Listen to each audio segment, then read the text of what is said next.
आज से ठीक 100 साल पहले महात्मा गांधी जी ने कांग्रेस पार्टी का अध्यक्ष पद संभाला था और ये 150वीं जयंती सरदार पटेल साहब की है।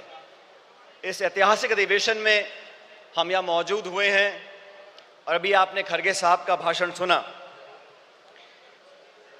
देश में जो हालात बने हैं वो हम सबके सामने हैं, लेकिन आज न्याय पथ की क्यों जरूरत पड़ी है?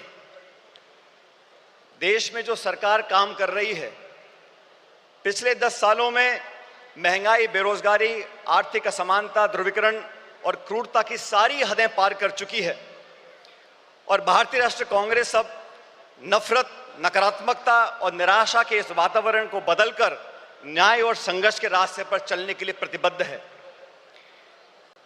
कांग्रेस की रगों में कुर्बानी और राष्ट्रवाद भरा हुआ है, लेकिन कांग्रेस के लिए राष्ट्रवाद क्या है?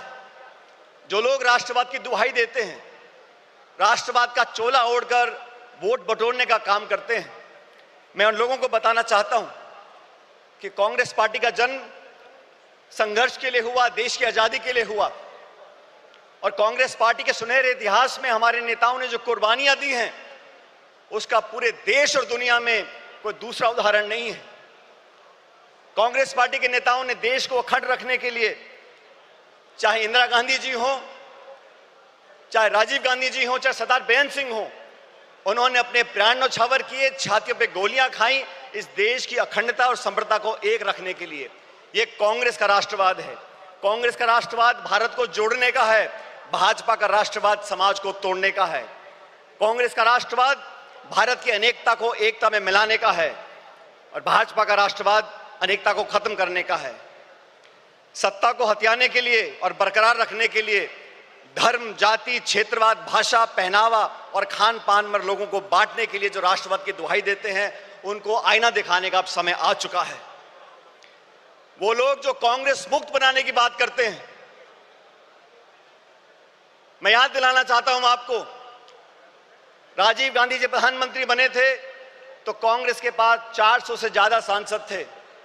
हमने कभी नहीं सुना राजीव जी को बोलते हुए कि विपक्ष मुक्त देश बनाना चाहते हैं या भाजपा मुक्त देश बनाना चाहते हैं, लेकिन घमंड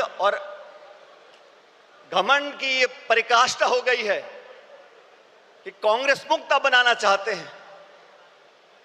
मैं उन सब विरोधी ताकतों को बताना चाहता हूं कि कांग्रेस की जड़ें देश में तो बहुत मजबूत हैं ही, लेकिन गुजरात में भी बहुत मजबूत हैं और 400 पार का नारा देने वालों को पिछले लोकसभा चुनाव में जनता ने आईना दिखा दिया और बैसाखियों पर लाके खड़ा कर दिया सरकार चलाने के लिए।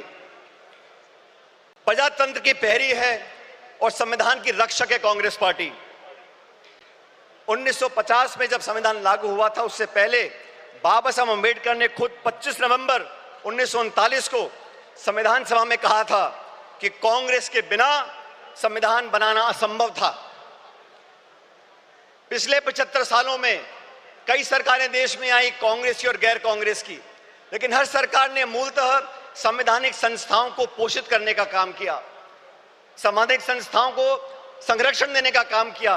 लेकिन दुर्भाग्य से पिछले 10 साल से जो सरकार दिल्ली में बैठी है, उन्होंने जानबूझकर नीतिगत तरीके से सभी संवैधानिक संस्थाओं को जानबूझकर खोखला करने का काम किया है, उनकी पारदर्शिता को समाप्त करने का काम किया है।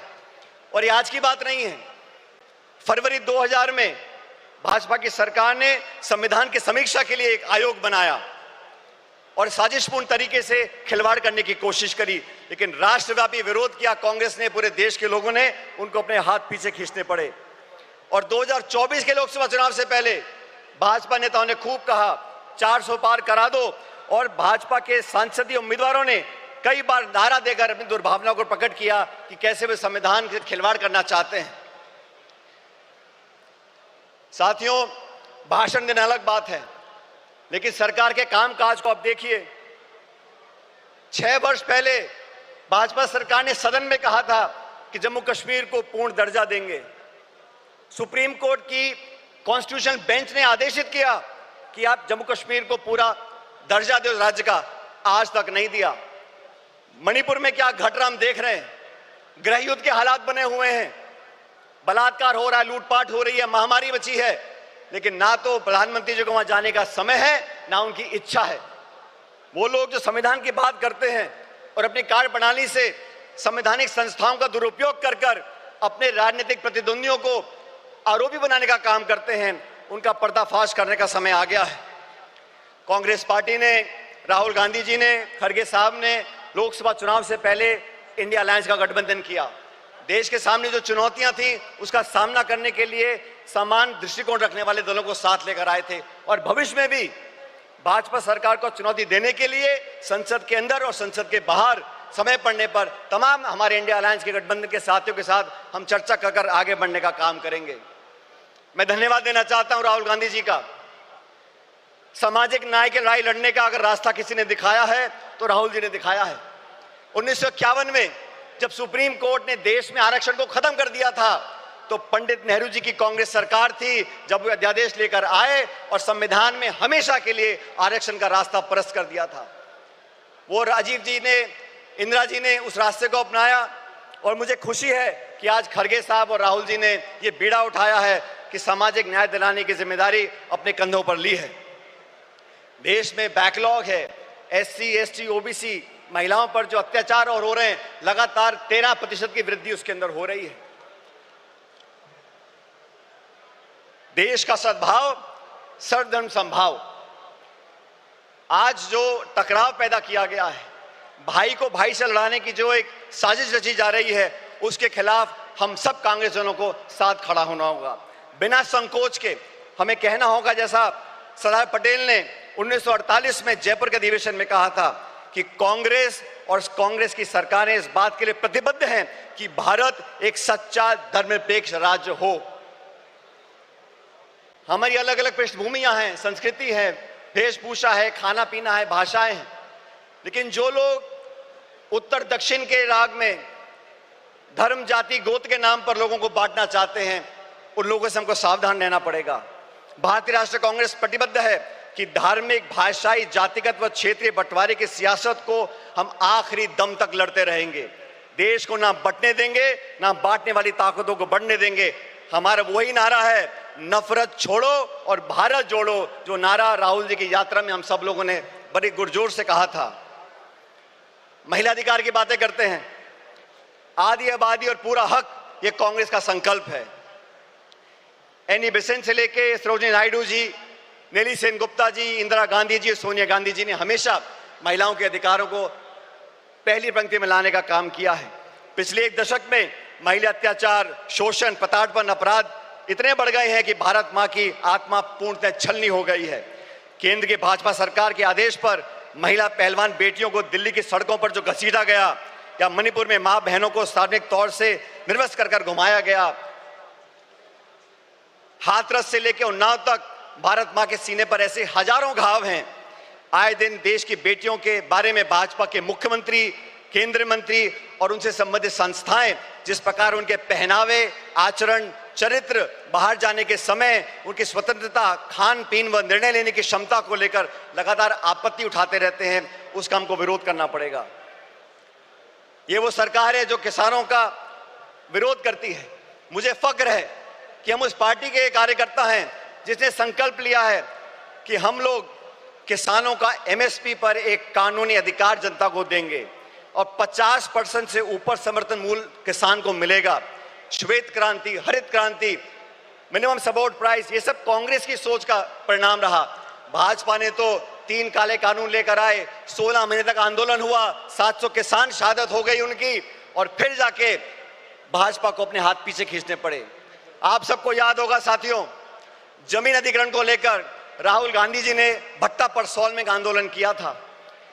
तब कानून बना लैंड एक्विजिशन एक्ट का। उस भट्टा परसौल के आंदोलन के बाद से तमाम चंद उद्योगपति और भाजपा की सरकार ने मिलकर राहुल जी की छवि को धूमिल करने का काम किया था, और आज तक वो इस काम में लगे हुए हैं, क्योंकि गरीब की, किसान की, मजदूर की, अपेक्षित की आवाज उठाने का काम राहुल जी करते हैं, कांग्रेस पार्टी करती है। आज इस अधिवेशन से, इस प्रस्ताव के माध्यम से हम एक बार फिर किसान के प्रति अपने समर्थन को रेखांकित करना चाहते हैं। अर्थव्यवस्था की हम बात करें 2 मिनट के लिए।